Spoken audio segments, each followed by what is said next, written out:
ભાવ ગાયના ઓવરને સુબે બીજા બધા વગાડે તેમ લાગે કોઈ મદારી હશે ઓરિજિનલ વહોડી તો કૃષ્ણ વગાડે ભાઈ એનો અવતાર બેઠો છે કૃષ્ણનો અવતાર બેઠો છે મારી વિહોતર ના ગંગા આ એનો મેળો છે અને મારી વિહોતર મારો કહાવાનો અમારા રાજા બાપાના ગોગાના બેહાણા હોય અમારા ભગવાન બાપાના બેહાણા હોય વાસ વાસ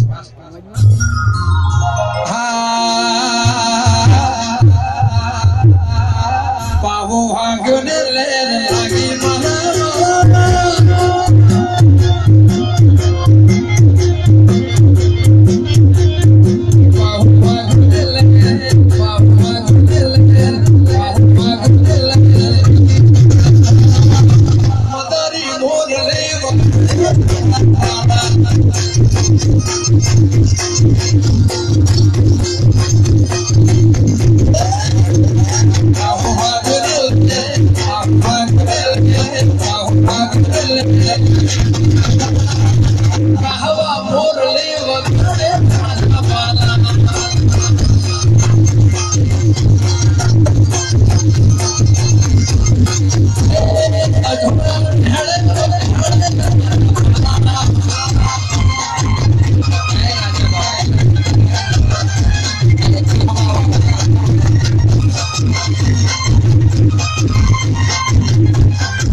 खास फरमाइश है गाँव से बापा ने फरमाइश है हमारा घणी मेहनत करी से हमारा सगन भाई मिरवाड़ा बीजा हमारा घना भाईओ से जिन्हें बहु मेहनत करी से आ 7-8 दिवस अंदर हमारा रघु भाई गमन भाई और भरत भाई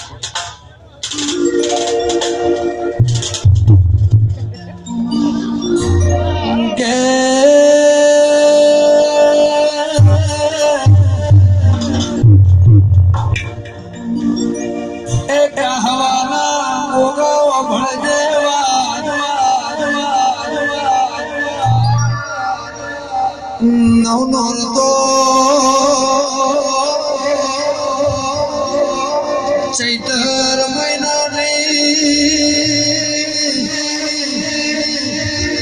आर ढियाड़े मारी 14 नीला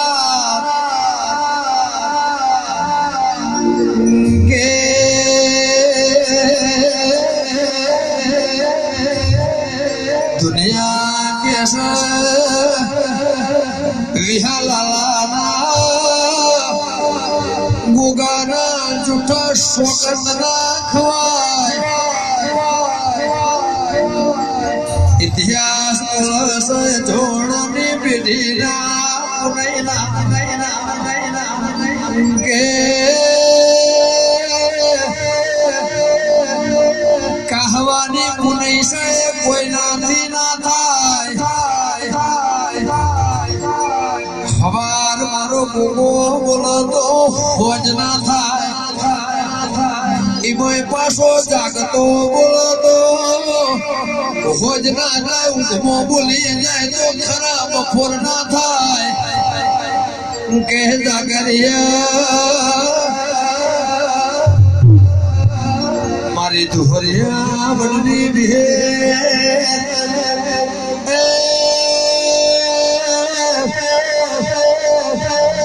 मारा राजा भगत नागे जेरो बापाना जेवरामो मारी भगवान भुआ ने मारी करे भैना के होनु आए होना न काटना चढ़ा ए मारी भी होतर होनु सै न कोई दाड़ो काट नहीं चढ़ा देवी ए गुगावा भणे जे जगह देवो कैसा के बेड़ी तारवी होए ना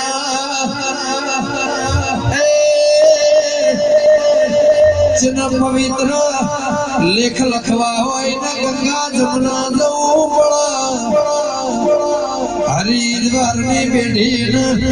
मारी भी हो दर गंगा में नाक ना लेखे कोई दाड़ो खाधु घुटना ए वापरू नेटाना मारी हबर हैणाने दीपोन मारा गोगाना यदनारो अरे एक नानी फरमाइश है एना પછી અમારા સરલાબેન મોની કરાવશે અમારા વિજય ભગવાન કરાવશે અમારા ભાઈની ફરમાઈશ છે ઓ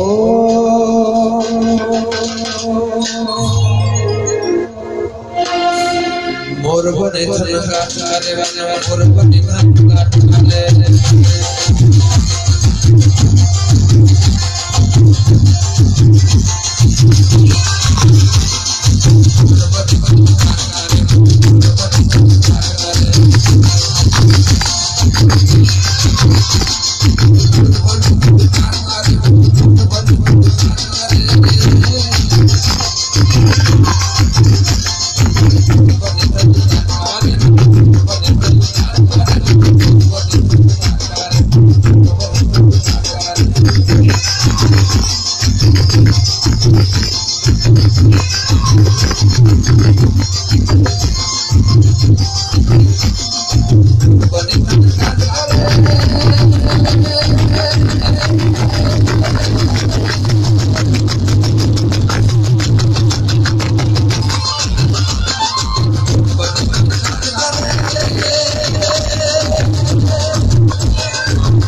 હજુ બીજા રાઉન્ડ બાકી છે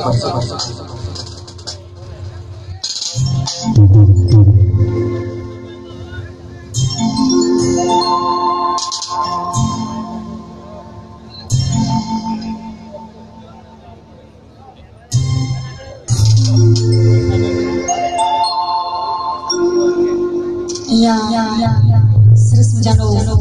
અવસર અમારા ભોગારોણાનો આદર્યો હોય અમારા રાજા બાપાએ અમારા ભગવાનભાઈ ત્યારે સૌપ્રથમ તો અહીંયા અમારા ગમનભાઈ સાંથર અમારા વિજયભાઈ જોણક અને અમારો યશ અહીંયા પધારે છે અમારા ભુવાજી પણ અહીંયા આવે છે દરેક જણ અમે હાર્દિક સ્વાગત કરીએ છીએ